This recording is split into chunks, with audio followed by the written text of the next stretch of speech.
El Ministerio Apostólico de Enseñanza y Predicación Rema Internacional presenta hoy al Reverendo Fernando García Sotomayor con la proclamación de las buenas nuevas de Dios para tu vida. El mensaje de ayer, el mensaje de hoy y el mensaje para la eternidad a los que tienen hambre y sed de la palabra de Dios. Un querigma de Dios para el que oiga, el que tiene oídos para oír.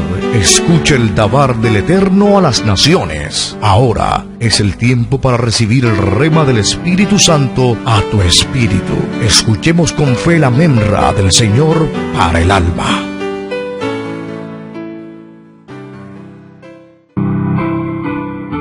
Dice la palabra de Dios en el Santo Evangelio según San Mateo, capítulo 9, versículos 37 y 38. Evangelio según San Mateo, capítulo 9, versículos 37 y 38, dice así la palabra del Señor. Voy a leer la versión Reina y Valera del año 1960. Leo en el nombre del Padre, y del Hijo, y del Espíritu Santo. Entonces dijo a sus discípulos: a la verdad, la mies es mucha, mas los obreros pocos. Rogad pues al Señor de la mies que envíe obreros a su mies. Dios nos bendiga por esta preciosa palabra. El título de esta disertación: Secretos de la cosecha. Secretos de la cosecha. La poca productividad de una finca cafetera aquí en Colombia provocó en sus dueños un estudio muy serio de las causas que estaban afectando la cosecha. Ellos estaban preocupados porque en esa temporada la productividad, la cosecha fue bastante pequeña en comparación con tiempos anteriores. ¿Qué hicieron entonces? Ellos se dieron a la tarea de observar el suelo. Observaron la semilla, los obreros y otros factores posibles para determinar dónde estaba la causa de que la cosecha hubiera sido tan baja. Al fin detectaron la causa y se hicieron los correctivos. Parece que fue una bacteria o una plaga que atacó el cafetal. Esa plaga afectó grandemente la cosecha y estaba dañando las plantas, y por eso no producían al nivel que ellos estaban esperando. Cuando hicieron los correctivos, el resultado fue fabuloso. Una gran cosecha se levantó en el otro periodo. Ellos estaban muy contentos. Algo ocurre similar en el campo espiritual, y más exactamente cuando se está sirviendo a Dios en un ministerio. Algo similar. La cosecha que Dios nos tiene a nosotros preparadas es una cosecha de almas. Es nuestro negocio, por así decirlo, entre comillas, son las almas. Esa es la gran cosecha que Jesús prometió. Él le dijo a sus discípulos: levanten ya sus ojos y miren, los campos están blancos para la cosecha, para la siega. Es tiempo de cosecha.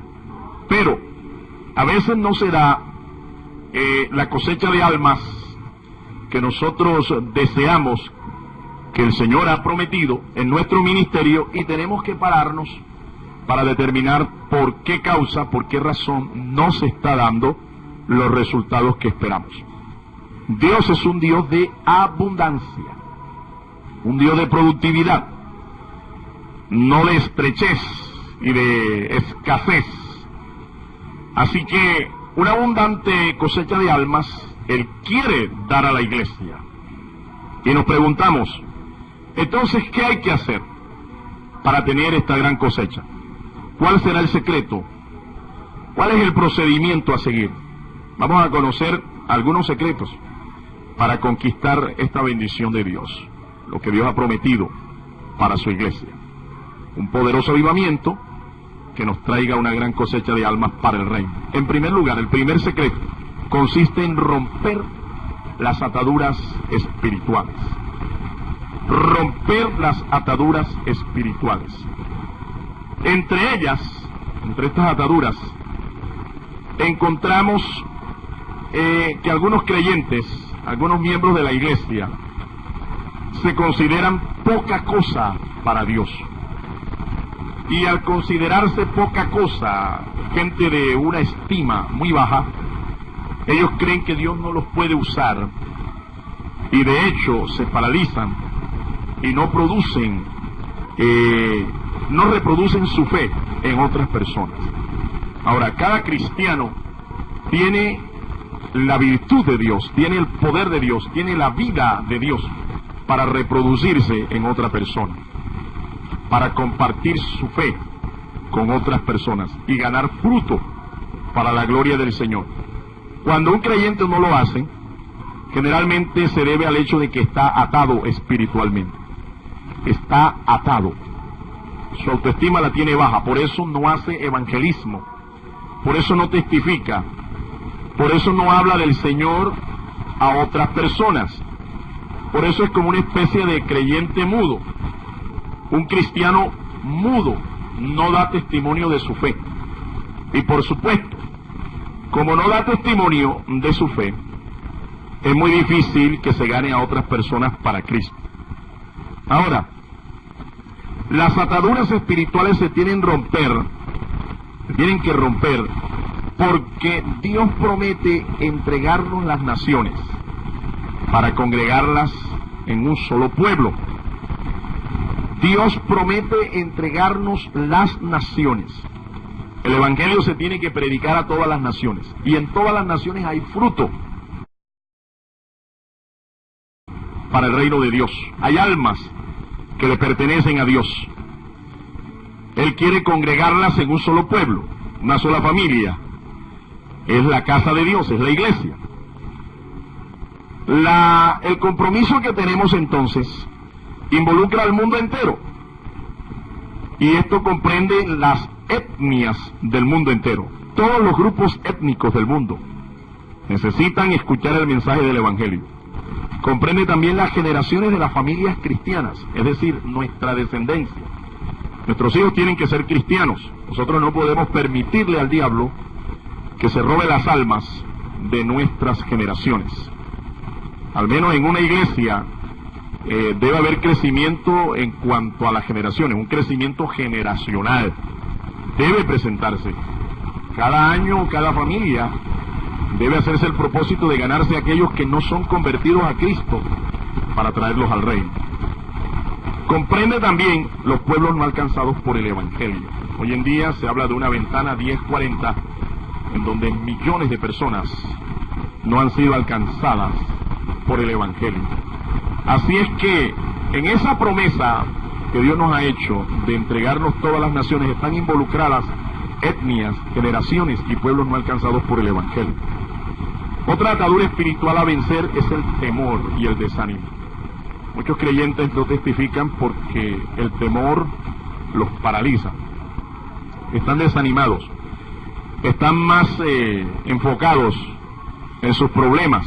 Y la verdad es que hay creyentes que cuando no crecen espiritualmente, no tienen los recursos para mantenerse firmes, para crecer, y son como un libro de matemáticas, ¿no? Lleno de muchos problemas. Hay gente que se encierra demasiado en sus problemas y se desaniman y se llenan de temores, de complejos, y por eso es como si estuvieran atados espiritualmente para dar testimonio a otros. Es muy difícil que una iglesia crezca, se multiplique su membresía con creyentes temerosos y desanimados, con creyentes involucrados, enfocados en sus problemas, ¿sí? Y desanimados para dar testimonio de su fe a otras personas. En la tarea de ministrar liberación a los que están atados se debe involucrar a los ciegos y a los sordos espirituales que están en el rebaño. Es increíble que dentro del rebaño del Señor haya gente ciega y sorda espiritual. Pero así es. No solo eso, la Biblia habla de creyentes que son tibios espiritualmente. Es decir, no son ni calientes ni son fríos. Son como aquella agua tibia que lo que provoca es vómito. En el rebaño del Señor o en la viña del Señor también hay cizaña. ¿Sí? La cizaña es una planta muy parecida al trigo, pero no da fruto, y su fruto, el fruto que muestra, es un fruto que lo que produce es amargura. Y también están los creyentes carnales. Así que en la iglesia hay creyentes carnales, hay cizaña, hay tibios, hay carnales, hay creyentes inmaduros, hay creyentes que definitivamente son niños espirituales, y hay que ministrarles liberación, porque están atados, están completamente atados. La iglesia lucha contra un reino espiritual de maldad. Eso enseña el apóstol Pablo cuando escribe la carta a los Efesios, en el capítulo 6. La iglesia está luchando contra un reino espiritual. Así es que nuestra lucha no es contra carne y sangre. Realmente hay que luchar contra este reino, contra estos demonios, estos seres espirituales que son los que provocan las ataduras espirituales de los cristianos. Un creyente atado no puede traer libertad a ninguna persona. Eso debe quedar absolutamente claro. Un creyente que está espiritualmente atado no puede traer liberación a ninguna persona. Es como Lázaro, recuerde, Lázaro, aquel que el Señor levantó de la muerte, Lázaro, aquel que estaba muerto y que el Señor lo trajo nuevamente a la vida por un poderoso milagro. Cuando Lázaro sale de la tumba por el llamado que le hace el Señor, nosotros podemos darnos cuenta en el Evangelio de Juan, capítulo 11, del verso 25 en adelante, que Lázaro sale, pero sale atada las manos y los pies y con unos lienzos en la cabeza, o sea, con ataduras por todas partes. Había sido resucitado, pero estaba atado. Así hay muchos creyentes. Espiritualmente han nacido de nuevo, pero tienen muchas ataduras de las cuales hay que desligarlos. Bendito y alabado sea el nombre del Señor. El segundo secreto es pedir la administración de los ángeles de Dios. La iglesia tiene que orar para que el Señor envíe sus ángeles y que ministren a favor de aquellos que han de ser herederos de la salvación, aquellos que van a recibir la salvación como herencia de parte de Dios. Los ángeles son nuestros aliados en la lucha contra las tinieblas.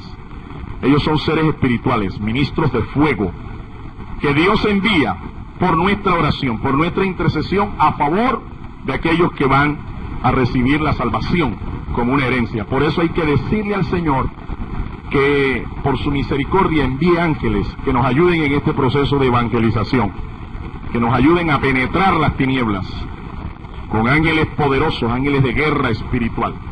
El ángel del Señor está a nuestro favor, la Biblia dice bien claro eso. El ángel del Señor acampa alrededor de los que le temen y los defiende. Y los ángeles estuvieron al servicio de la iglesia primitiva. Y los ángeles al final de los tiempos, dice las Escrituras, que ellos también contribuirán en la predicación del Evangelio del Reino al pueblo de Israel. Así es que ellos no predican el Evangelio hoy, pero nos pueden ayudar en la tarea de hacerlo nosotros. Bendito sea el nombre del Señor. Hay que pedir entonces que el Señor envíe sus ángeles. Ahora, quiero aclarar que no somos nosotros los que le damos órdenes a los ángeles. Eso lo hemos enseñado muchas veces. Hay creyentes que creen que los ángeles son sus melegos, y no es así. Los ángeles son consiervos nuestros, son ministros del Señor, son consiervos al servicio de Dios. Cuando nosotros oramos al Señor de los ejércitos, oramos a nuestro príncipe de paz, a Jesucristo, y pedimos la intercesión, la ministración de ángeles, el Señor escucha nuestras oraciones y Él es quien da la orden para que los ángeles ministren a la iglesia del Señor. Entonces, por favor, vamos a respetar a los ángeles, porque los ángeles ciertamente no son dignos de nuestra adoración, pero sí de nuestro respeto, porque son consiervos nuestros. En tercer lugar, el tercer secreto, hay que orar por la visitación permanente del Espíritu Santo. Usted quiere ver una iglesia cosechando almas, hay que orar para que el Espíritu Santo nos esté visitando constantemente. El mover del Espíritu Santo es importante en la iglesia que quiere cosechar para el reino. Es el ministerio del Espíritu quien convence al mundo. Es el ministerio del Espíritu Santo el que trae las almas realmente al Señor. Ahora, ¿de qué convence el Espíritu Santo al mundo pecador? ¿De qué lo convence? Lo convence de pecado. Otras palabras, el único que puede persuadir, el único que puede doblar la voluntad de un mundano, de alguien que no conoce al Señor, y hacerle sentir que por su pecado se va al infierno, es el Espíritu Santo. No somos nosotros los predicadores, los ministros de la palabra, es el Espíritu el que convence al pecador de que está perdido. Además, lo convence de que su justicia, sus obras, su religiosidad no le alcanzarán para ser salvo, para entrar al cielo. Es el Espíritu Santo quien hace esto. Y por último, el Espíritu convence al pecador de que aunque ahora la ira de Dios no se ha derramado sobre él por causa de su pecado, un día la ira de Dios se va a derramar sobre él en el juicio final. Es el Espíritu Santo entonces el que hace esta obra. Convence al pecador de que un día va a tener que dar cuenta a Dios de todo lo que hizo. El alma humana lo sabe bien. Por eso, cuando el Espíritu Santo ministra al alma, demos la respuesta de los pecadores, arrepintiéndose y volviéndose al Señor. Es el Espíritu Santo quien engendra a los hijos espirituales de Dios. Dice el evangelista Juan en el capítulo 1, los versículos 12 y 13, a los suyos vino, pero los suyos no le recibieron, mas a todos los que le recibieron, aquellos que creen en su nombre, les dio potestad de ser llamados hijos de Dios, los cuales, dice San Juan, no son engendrados de voluntad de carne, ni de voluntad de sangre, ni de varón, sino de Dios. ¿Quién engendra entonces a los hijos de Dios, a los hijos espirituales que conformarán la familia de Dios? ¿Quién lo hace? El Espíritu Santo es la respuesta. El Espíritu Santo es quien los engendra. Así es que el que no es nacido del Espíritu, por eso es que no puede ver el reino de Dios. A mí no me interesa si usted me dice que tiene una religión y que usted tiene fe en Dios y que usted cree en Dios. No. Lo que usted debe estar completamente seguro es si usted le ha permitido al Señor hacer este milagro maravilloso en su vida. ¿Cuál? Ser engendrado por el poder del Espíritu Santo para que usted renazca espiritualmente, para que usted resucite espiritualmente, para que salga de las tinieblas a la luz, para que se libre de la condenación eterna. Eso es lo que usted debe estar seguro. Le pregunto, ¿cuándo le permitió usted al Espíritu Santo que le engendrara como un hijo de Dios? Que engendrara en usted la simiente misma de Dios. ¿Cuándo? Si usted no sabe responder esa pregunta es porque usted no es salvo. Puede tener 3, 4, 5 religiones, puede practicar todas las buenas obras que usted quiera, pero usted no entrará al cielo, a menos que usted le haya permitido al Señor, al Espíritu Santo, que le haga un nuevo ser, que le haga un hijo de Dios. El Espíritu Santo es quien da crecimiento integral a la iglesia. La iglesia primitiva, la iglesia del primer siglo, se convenció de esto. Por eso San Lucas, cuando escribe el libro de los Hechos, dice bien claro que era el Señor quien añadía a la iglesia cada día a los que habían de ser salvos. ¿Quién lo hacía? El Espíritu Santo. Por supuesto que la iglesia estaba orando y los apóstoles estaban predicando la palabra, dedicados a la palabra, a la predicación, a la enseñanza, y la iglesia orando, y la iglesia testificando, la iglesia dando testimonio del Señor a todo aquel que era judío y al gentil. Y por eso, como resultado, el Señor, el Espíritu Santo, añadía a la iglesia los que habrían de ser salvos. El verdadero evangelista, entonces, en la iglesia primitiva fue el Espíritu Santo. No fue Pedro, ni Pablo, ni fueron los creyentes de la iglesia primitiva. El verdadero evangelista es el Espíritu Santo. Por eso sabemos que el verdadero evangelismo es el que se hace en el poder del Espíritu Santo. Eso es lo que es evangelismo. Evangelizar es proclamar las verdades del Evangelio en el poder del Espíritu Santo. Y número 4, el cuarto secreto es orar por los obreros. Hay que orar por los obreros, los ministros. El apóstol Pablo no se avergonzaba ni tenía temor de pedir oración a la iglesia. Él pedía la oración a la iglesia por él. Le pidió oración a la iglesia de Roma. Le pidió oración a la iglesia de Tesalónica. Le pidió oración a la iglesia de Colosas. Y la oración que él pedía era para que él pudiera predicar el evangelio.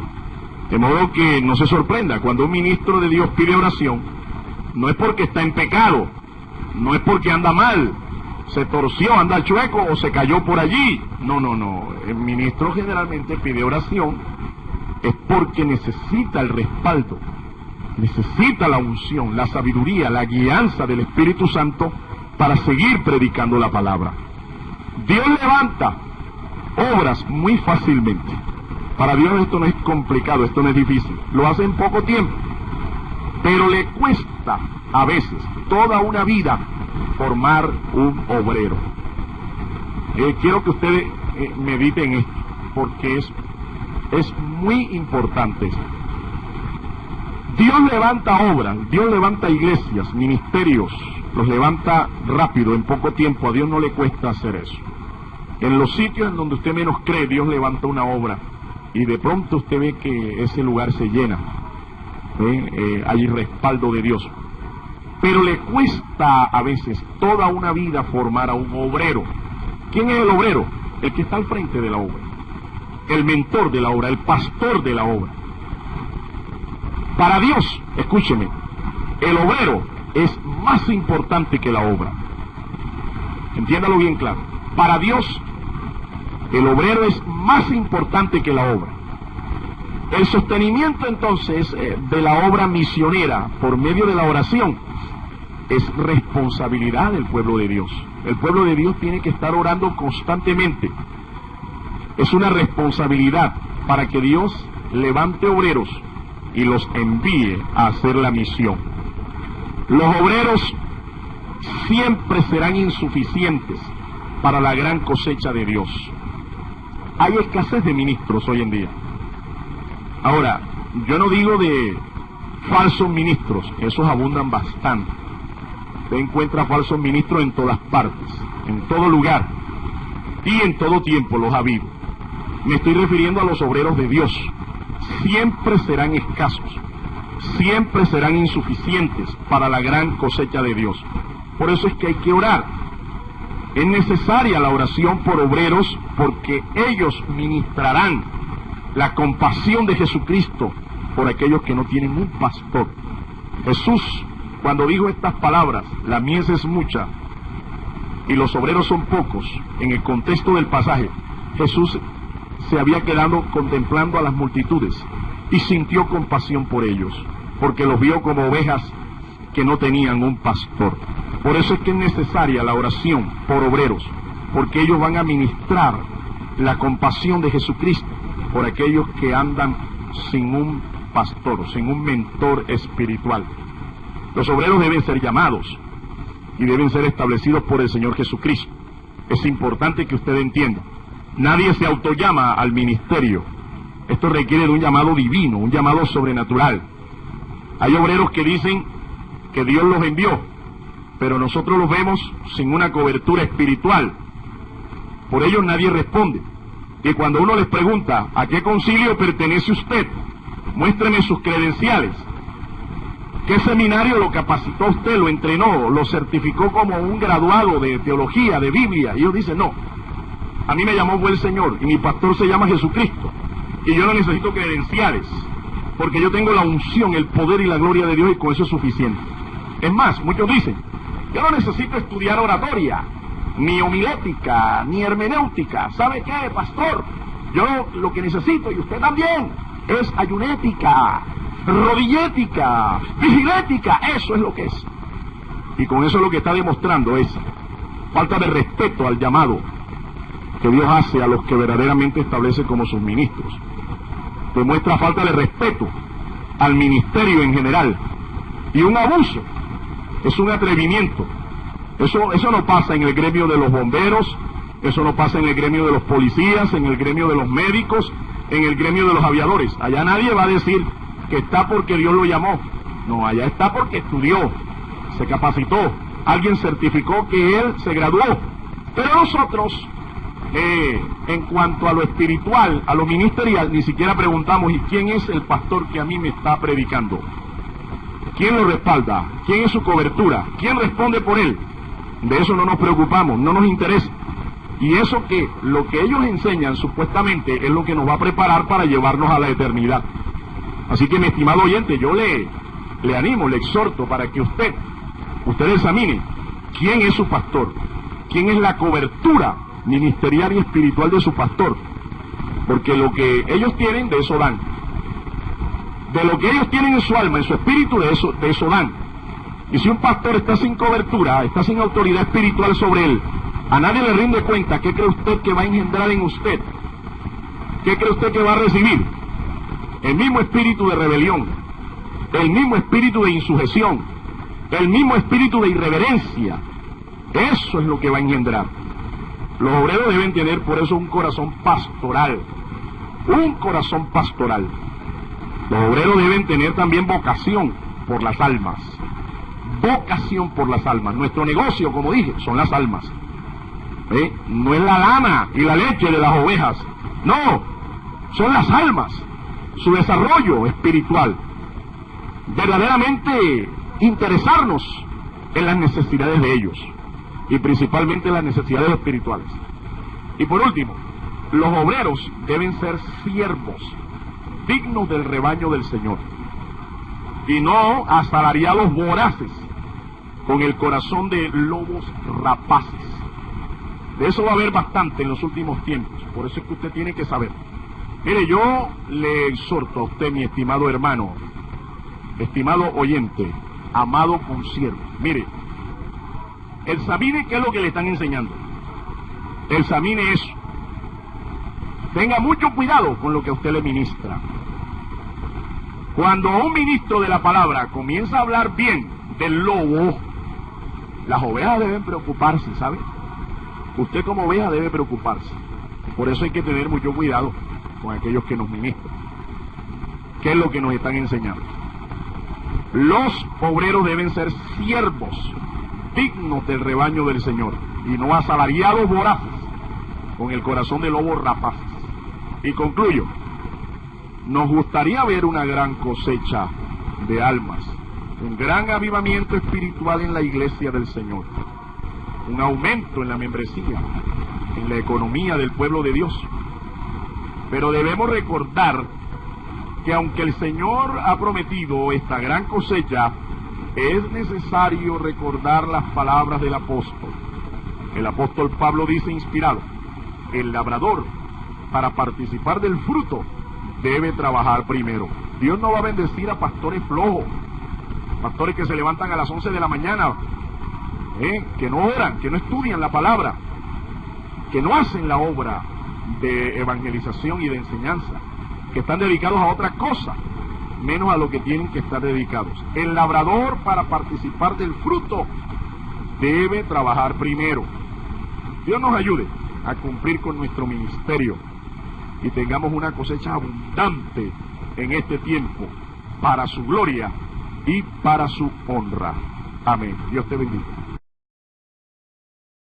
El Ministerio Apostólico Rema Internacional pone a disposición esta predicación. Ofrecemos ministración a simposios, seminarios, campañas evangelísticas, educación globalizada sana y de carácter interdenominacional. Escríbanos a ministerioremainternacional@gmail.com o llámenos al celular 316-270-7181.